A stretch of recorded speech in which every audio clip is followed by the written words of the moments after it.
Popular front of ಇಂಡಿಯಾದ ಸಂಸ್ಥಾಪನಾ ದಿನಾಚರಣೆಯ ಅಂಗವಾಗಿ ಉಪ್ಪಿನಂಗಡಿಯಲ್ಲಿ ಪಾಪ್ಯುಲರ್ ಫ್ರಂಟ್ ಡೇ ನಡೆಯಿತು. ಇದರ ಅಂಗವಾಗಿ ಎಚ್ಎಂ ಆಡಿಟೋರಿಯಂನ ಮುಂಭಾಗದಿಂದ ಉಪ್ಪಿನಂಗಡಿ ಗುರುವಾಯನಕೆರೆ ರಸ್ತೆಯ ಮೂಲಕ ಸಮವಸ್ತ್ರಧಾರಿ ಪಿಎಫ್ಐ ಕಾರ್ಯಕರ್ತರಿಂದ ಆಕರ್ಷಕ ಪಥಸಂಚಲನ ನಡೆಯಿತು.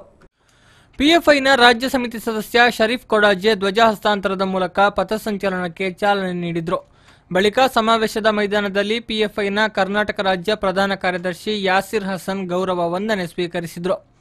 ಮುಖ್ಯ ಅತಿಥಿಯಾಗಿದ್ದ ಕರ್ನಾಟಕ ದಲಿತ ದಮನಿತರ ಸ್ವಾಭಿಮಾನಿ ಹೋರಾಟ ಸಮಿತಿಯ ಸಂಚಾಲಕ ಬಿಆರ್ ಭಾಸ್ಕರ್ ಪ್ರಸಾದ್ ಮಾತನಾಡಿ, 3% ಸಂಖ್ಯೆಯಲ್ಲಿರುವ ಬ್ರಾಹ್ಮಣರ ಕೈಯಲ್ಲಿ ಈ ದೇಶದ ಆಡಳಿತವಿದ್ದು, ಮುಸಲ್ಮಾನರನ್ನ ಇಲ್ಲಿನ ಮೂಲ ನಿವಾಸಿಗಳಾದ ದಲಿತರನ್ನು 2ನೇ ದರ್ಜೆಯ ನಾಗರಿಕರನ್ನಾಗಿ ನೋಡಲಾಗುತ್ತಿದೆ.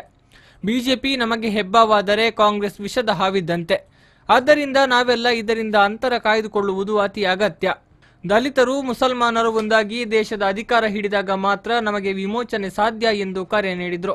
38.75% ನಾವು ಜನಸಂಖ್ಯೆ ಇದ್ದೀವಿ.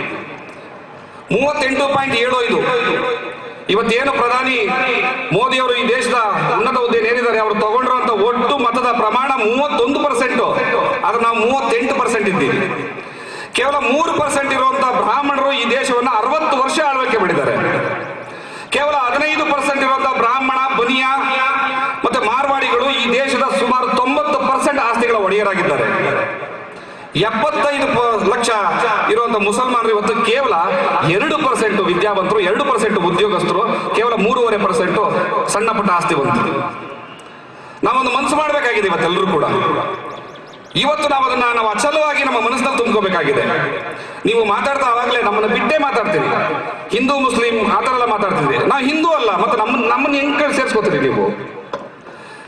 ಹಿಂದೂಗಳು ಇಲ್ಲಿ ಬಾಳಕ್ ಹಕ್ಕಿದೆ, ಮುಸಲ್ಮಾನರು ಬಾಳೋದಕ್ಕೆ ಹಕ್ಕಿದೆ, ಕ್ರಿಶ್ಚಿಯನ್ರು ಬಾಳಕ್ ಹಕ್ಕಿದೆ ಅಂತ ಮಾತಾಡ್ತಿದ್ರಿ. ಪಿಎಫ್ಐ ಕರ್ನಾಟಕದ ರಾಜ್ಯ ಸಮಿತಿ ಸದಸ್ಯ ಅನ್ವರ್ ಸಾದತ್ ಮಾತನಾಡಿ, ಕೋಮುವಾದಿಗಳ ಕಪಿ ಮುಷ್ಟಿಯಲ್ಲಿ ಈ ದೇಶವಿದ್ದು ಬಡತನ, ಅನಕ್ಷರತೆ ಇಂದಿಗೂ ಮೇಳೈಸುತ್ತಿದೆ. ದಲಿತ, ಹಿಂದುಳಿದ ವರ್ಗಗಳ ಮೇಲೆ ಫ್ಯಾಸಿಸ್ಟ್ ಶಕ್ತಿಗಳ ಆಕ್ರಮಣ ಮುಂದುವರೆದಿದ್ದು ದೇಶವನ್ನು ಒಡೆಯಲು ನಿರಂತರವಾಗಿ ಪ್ರಯತ್ನ ನಡೆಯುತ್ತಿವೆ. ಆರ್ಎಸ್ಎಸ್ನಂತಹ ಕೋಮುವಾದಿ ಶಕ್ತಿಗಳಿಗೆ ಉತ್ತರವಾಗಿ ಪಿಎಫ್ಐ ಮೂಡಿ ಬಂದಿದೆ. ಇದು ದಲಿತ, ಹಿಂದುಳಿದ ವರ್ಗಗಳಿಗೆ ಆಶಾಕಿರಣವಾಗಿದೆ. ವರದಕ್ಷಿಣೆ ವಿರೋಧಿ ಆಂದೋಲನ ಸೇರಿದಂತೆ ಸಾಮಾಜಿಕ ಪಿಡುಗುಗಳ ನಿರ್ಮೂಲನೆಗೆ ಪಿಎಫ್ಐ ಕಟಿಬದ್ಧವಾಗಿ ನಿಂತಿದೆ ಎಂದು ಹೇಳಿದರು.